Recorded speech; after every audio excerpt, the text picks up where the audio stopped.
Sir ఈ కేంద్ర budget announce చేసే టైంలో గతంలో నిర్మలా సీతారామన్ గారి హస్బెండ్ చేసిన వ్యాఖ్యలు ఇప్పుడు సోషల్ మీడియాలో వైరల్ అవుతున్నాయి సార్. అంటే కేంద్ర బడ్జెట్ అనేది అందరికి అర్థమయ్యే రీతిలో ఉండాలి, సాధారణ జనానికి కూడా తెలియాలి, రైతులకి సాధారణ ప్రజలకి ఎందుకు ధరలు పెరుగుతున్నాయి, కేంద్ర బడ్జెట్ ఏ విధంగా ఉంది, వాళ్ళకి అర్థం కాని రీతిలో ఇది ఉంటుంది అని చెప్పేసి ఆ మధ్య కాలంలో చేశారు. అది ఇప్పుడు కూడా వైరల్ అవుతుంది సార్. దీన్ని ఏ విధంగా చూస్తారంటే కేంద్ర బడ్జెట్ ఎవరికి అర్థం కావట్లేదా? మీ ఒపీనియన్ సార్.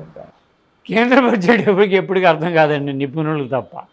మొదటి విషయం, అసలు బడ్జెట్ అనే మాటే చాలామందికి తెలియదు.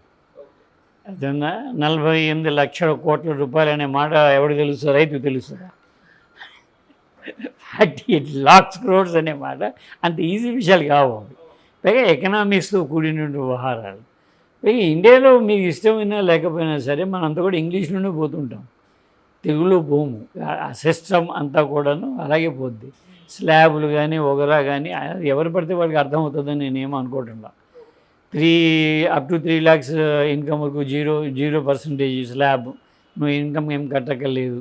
కానీ 3 to 5 అయితే మటుకు 5% కట్టు, 5 to 7 అయితే 10% కట్టు, ఇలా వేశారు కదా. ఆ పైకి వెళ్ళి టెలిస్కోపిక్గా పెరుగుతూ పోతుంది. మిగతా కింద ఏమో 0 అంటారు. 3 లక్షల ఇన్కమ్ వరకు మీరు 0.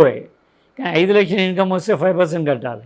7 lakhs ఇన్కమ్ కనుక వచ్చేదైతే 3 lakhs తీసి మిగతా డబ్బుల మీద 10% కట్టాలి. అక్కడ 15కి వెళ్తుంది. 15 లక్షలు దాటిన తర్వాత 30% వెళ్తుంది, 30%. ఇవన్నీ అందరికీ అర్థమవుతాయని, అర్థం ఇలా చెప్పగలమని నేనేమి అనుకోను. ఎడ్యుకేటెడ్ సెక్షనే ఉంటుంది, దాని ఇంపాక్ట్ ఉంటుంది. అయితే రైతులు లాంటి వాళ్ళు ఎవరికి వాళ్ళు ఏ సెక్షన్కి ఆ సెక్షన్ ఏం చూసుకుంటారంటే, ఏదైనా ఎలక్ట్రికల్ ఐటమ్ మీద ట్యాక్స్ పెంచారా, ఎలక్ట్రానిక్స్ మీద ట్యాక్స్ పెంచారా, దాన్ని బట్టి మన కూలరో ఫ్యానో రేటు పెరుగుతుందా తగ్గుతుందా ఈ లెక్కలు వేసుకుంటారు జనం. అలాగే రైతులు సబ్సిడీ గురించి చెప్పుకుంటారు, ఎరువుల మీద ఏమైనా ఇచ్చారా లేదా అని. అంత తప్పి బడ్జెట్ అందరికీ అర్థం అవడం అనేది అయ్యే పని కాదు. అది జనరల్గా బడ్జెట్ ఇంగ్లీష్లోనే ప్రవేశపెడతారు. అవి మనకి ఇష్టం ఉన్నా లేకపోయినా ఒక ఇలైట్ చదువుకునేటువంటి సెక్షన్ వారమే అది. ఆ భాష మిగతా వాళ్ళకి పెద్దగా అర్థం అవుతుందని అనుకోను నేను. అయితే పీపుల్ ప్రోగా ఉండాలి అనే మాట చాలామంది అడుగుతారు. బడ్జెట్ కన్నా ముందు కొన్ని సమావేశాలు జరుగుతాయి. ప్రో బడ్జెట్ అఖిలపక్ష సమావేశం జరుగుతుంది. ఇండస్ట్రీస్ని కూడా పిలిపించి వాళ్ళ అభిప్రాయం తీసుకుంటారు, వ్యాపారం కూడా పిలిపించి తీసుకుంటారు. అయినప్పుడే పెద్ద ఏం మార్పులు రావు. ఎందుకంటే ప్రభుత్వం తన ఇన్కమ్ బాగా రావాల్సిన ఏరియాని బడ్జెట్ నుండి బయటే పెడతారు. ఇప్పుడు జిఎస్టీ ఏరియాలో పెట్రోల్ డీజిల్ లేదు, ఏ రాష్ట్రంలో కూడా లేదు. ఎందుకంటే జిఎస్టీలో తీసుకొస్తే 18% కన్నా ఎక్కువ దాని మీద ట్యాక్స్ వేసే అవకాశం లేదు. కానీ ప్రతి రాష్ట్రానికి కూడా 30% కావాలి. సో పెట్రోల్ ఏం చేశారు, జిఎస్టీ బయట పెడతారు. ఆంధ్రప్రదేశ్లో ట్యాక్స్ చాలా ఎక్కువ పెట్రోల్ మీద, చాలా రాష్ట్రాల్లో చాలా ట్యాక్స్ ఎక్కువ, 18% కంటే చాలా మించి ఉంటుంది. సో ఎందుకు పెట్టారు ఇవన్నీ అందరికీ వివరించడం అనేది అంత సాధ్యమవుతుందని అనుకోవడం లేదు. అది డిమాండ్ ఉంటుంది ప్రజలందరికీ. ప్రజల భాషలో మేము చిన్నప్పటి నుండి మాట్లాడుతున్నాం. ఇండియాకి స్వతంత్రం వచ్చేసిన తర్వాత భారత భాషల్లోనే జీవులు రావాలి వస్తాయా? ప్రభుత్వం జీవులు ఇవ్వచ్చుగా లోకల్ లాంగ్వేజెస్లో. ఇవ్వదు కదా, ఇంగ్లీష్లోనే ఇస్తుంది. కోర్టులో ప్రొసీడింగ్స్ ఏ భాషలో సాగుతాయి? ఇంగ్లీష్లోనే సాగుతాయి. తెలుగులో సాగుతాయా కోర్టులో? ఏం సాగవు కదా. గవర్నమెంట్ జీవోలు కూడా ఇంగ్లీష్ నుండి ఇస్తారుగా. అన్నీ ఇంగ్లీష్లో నడుస్తాయి కదా, తెలుగులో ఏమీ రావు.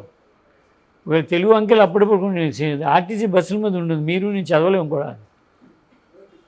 ఆర్టీసీ బస్సు మీద అంకెలు ఒకవైపు ఇంగ్లీష్లోనే ఇంకోవైపు తెలుగులో రాస్తారు. ఆ తెలుగు మనకి ఎలా అర్థం కాదు. మనకు అలవాటైన 1, 2, 3 తెలుసు, అవి తెలుగు కాదు. అంతే కదా, న్యాయం ఉంటుంది. ఓకే, అంతకన్నా అది ఇప్పట్లో వస్తుంది అని మనం ఎక్స్పెక్ట్ చేయలేము మనం. ఓకే సరే, ఇక లోటు బడ్జెట్ విషయానికి వస్తే, అంటే గతంలో లోటు బడ్జెట్ ప్రవేశపెట్టడానికి అంటే చెప్పడానికి భయపడే వాళ్ళు ఇప్పుడు మాత్రం చెప్పేస్తున్నారు అంటున్నారు. మరి ఇప్పుడు లోటు బడ్జెట్ ఏ విధంగా ఉంది, దీనిపై మీ ఒపీనియన్ ఏంటి సార్? లోటు బడ్జెట్కి ఇటీవలి కాలంలో గౌరవం వచ్చింది, గుర్తింపు వచ్చింది, ఆమోదాసం వచ్చింది. ఎందువల్లంటే పీపుల్ ఎప్పుడైతే వాళ్ళ డిమాండ్ పెడుతున్నారో అప్పు చేయకుండా ఏం చేస్తాడు అనే మాట వచ్చేస్తున్నది. 2 కారణాలు దీంట్లో. ఒకటి, ప్రభుత్వానికి ట్యాక్స్ ద్వారా మేజర్ డబ్బులు వస్తాయి, ప్రభుత్వ నిర్వహణకి దాదాపు ఆ ఖర్చు అయిపోతుంది.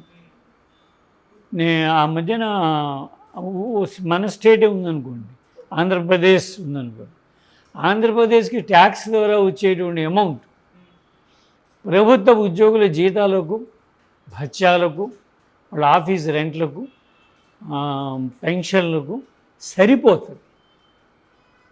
మొత్తం ట్యాక్స్ సరిపోతుంది. కానీ ఆ తర్వాత ఇంకేదో బియ్యం పథకము, మరో పథకం ఏవో చేయాలి కదా, రోడ్లు గిడ్లు కూడా. దీనికోసం అప్పు చేయాల్సిందే గవర్నమెంట్. సో అప్పు చేయడానికి మనము ఆమోదాంశం ఇచ్చాం. అప్పు చేయడం అంటే లోటే కదా, అంతే కదా. నా దగ్గర 48 లక్షల కోట్ల రూపాయలు నేను బడ్జెట్ ప్రవేశపెట్టా, కానీ నాకు వచ్చే ఇన్కమ్ 38 లక్షల కోట్ల రూపాయలే కదా. సో మిగతా డబ్బు ఎక్కడి నుండి రావాలి? అప్పు చేయాలి. అప్పు చేయలేని ఏం చేయాలి? నేను ప్రభుత్వ ఆస్తులైనా అమ్మాలి, విదేశీ బ్యాంకులోనే డబ్బులు తేవాలి. మనం ఆమోదం ఇస్తున్నట్టే ప్రభుత్వాన్ని. ఏం లేదా మనం ఒప్పుకోవడం లేదా? లేకపోతే ఉచిత వైద్యం వద్దని కానీ, ఉచిత బియ్యం వద్దని కానీ, ఉచిత చదువు వద్దని కానీ మనం అంటలేదు కదా. ఈ ఉచితం కావాలని అంటున్నాం. అలాంటి ఒక ఇంబ్యాలెన్స్ పరిస్థితి భారతదేశంలో అన్ని రాష్ట్రాల్లో ఉంది, కేంద్ర ప్రభుత్వంలో కూడా ఉంది. చాలామందికి ఆ విషయం అంత ఐడియా ఉండదు. మనకు వచ్చే ట్యాక్స్ మొత్తం ప్రభుత్వ ఉద్యోగుల జీతాలకి వెళ్ళిపోతుంది. జీతాలకి మాత్రమే కాదు, జీతాలు, భత్యాలు, ఆఫీసులు అద్దెలు కట్టాలి కదా, అవి రవాణా కోసము, వాళ్ళకి ఇచ్చే పెన్షన్లు, రిటైర్ అయిన వాళ్ళకి పెన్షన్లు, ఇవన్నీ కలిపి ఒక మొత్తం అవుద్ది కదా. అది దాదాపుగా ఆంధ్రప్రదేశ్ ప్రభుత్వానికి వచ్చేటువంటి ట్యాక్స్ రెవెన్యూతో సమానం. అది కాకుండా అదనపు రెవెన్యూ తెచ్చుకోవాలి ప్రభుత్వం. ట్యాక్స్ కాకుండా ఇంకో రెవెన్యూ తెచ్చుకోవాలి కదా. ఈ ఇల్లు అమ్మకాల వల్ల, రిజిస్ట్రేషన్ ద్వారా, స్టాంపులు, డ్యూటీల ద్వారా ఒక ఇన్కమ్ వస్తుంది. తర్వాత ప్రైవేట్ ప్రాపర్టీని అమ్మాల్సిందే, లేదా బయట నుండి మీరు అప్పు తేయాల్సిందే. జగన్ పరిపాలనలో 5 లక్షల కోట్లు, 6 లక్షల కోట్లు అంటున్నాం కదా మనం. ఇప్పుడైనా తేవాల్సిందే. రేపు ఒకటో తారీఖు జీతాల్లో ఇవ్వాలంటే డబ్బులు ఎక్కడ నుండి తీసుకొస్తారు? కొంత అప్పు చేయాల్సిందే కదా. అప్పటి లోటే కదా. లోట్ బడ్జెట్ అనేది మనకు చాలా కాలంగా నడుస్తుంది. ఇంతకుముందు సిగ్గుపడి చెప్పేవాళ్ళు కాదు, మిగులు బడ్జెట్లు అవి చెప్పేవారు. ఇప్పుడు లోటు బడ్జెట్ చెప్పుకోవడం గొప్పగానే ఫీల్ అవుతున్నారు అందరూ కూడా. ఎందుకంటే మేము ఈ సౌకర్యాలు ఇస్తున్నాం కొత్తగా కాబట్టి. అవి ఎక్కడ నుండి వస్తాయి? అవి రావాలి కదా. లేదా నీకు వచ్చినట్టు ఇన్కమ్ మాత్రమే ఉంచుకొని దాంట్లో మాత్రమే ఖర్చు పెట్టావు అనుకో, ఆ పీపుల్ హ్యాపీగా ఫీల్ కాదు. పీపుల్ ఎక్స్పెక్టేషన్స్, అంచనాలు చాలా ఎక్కువ ఉంటాయి. అవి తీర్చాలంటే అప్పు చేయాల్సింది. జగన్ కాలంలో 5-6 లక్షల రూపాయలు అప్పు చేశారని మనం చెప్తున్నాం, కానీ చంద్రబాబు నాయుడు గారి కాలంలో కూడా 2.5 లక్షలు 3 లక్షల కోట్లు అప్పు చేశారు కదా. ఇంతకుముందు కూడా అప్పు ఉంది మనకి. జగన్ అధికారంలో వచ్చే నాటికి కూడా రాష్ట్ర ప్రభుత్వం లోటు బడ్జెట్లోనే ఉంది. దాన్ని జగన్ ఇంకా పెంచాడు, దాన్ని ఇంకా పెంచుతుంటారు. అదేం ఆగదు, ఆ ప్రాసెస్ నేను అనుకోవడం ఆగదు. డిమాండ్లు పెరుగుతాయి కాబట్టి. జగన్ కన్నా ఎక్కువ ఇస్తానంటే ఎక్కడ నుండి ఇస్తారు? జగన్ కన్నా ఎక్కువ ఇస్తాను మీరు చెప్పినప్పుడు మీరు ఎక్కడ నుండి ఇస్తారు? ప్లస్ లేకుండా మైనస్ ఎలా వస్తుంది? ఇన్ కాకుండా అవుట్ వెళ్దు కదా. సో ఈ అవుట్ వెళ్ళి ఇన్ లేదు అనుకుంటే లోటు బడ్జెట్ అనే కదా. అప్పు చేయడానికి వెళ్తారు, అప్పు చేయడానికి ఆమోదిస్తారు జనం కూడా, ఎందుకంటే వాళ్ళ డిమాండ్ అది కాబట్టి. ఆ పద్ధతి రాష్ట్ర స్థాయిలో ఉన్నది, దేశ స్థాయిలో కూడా ఉంది. సింపుల్ మ్యాథమెటిక్స్ అండి. వితౌట్ జమ ఖర్చు ఉండదు. చిన్నప్పుడు చెప్తారు కదా మొదటి రోజునే, కుడివైపు జమ రాయండి, ఎడమవైపు ఖర్చు రాయండి అని. కుడివైపు రాయకుండా ఎడమవైపు రాయడం కుదరదు అకౌంటెన్సీలో. అంతే కదా. ఇది మామూలు సింపుల్గా మనం కాలేజీలో చేరిన మొదటి రోజే మనకి చెప్పే పాఠం అదే కదా అకౌంటెన్సీలో. కుడివైపు జమ రాసి తీరాలి కదా, తీస్తేనే ఎడమవైపు ఖర్చు రాయగలుగుతాం. ఆ జమ నీ డబ్బు కావచ్చు, అప్పు కూడా కావచ్చు, ఏదో విధంగా జమ రాయాలి అక్కడ. So that is accepted.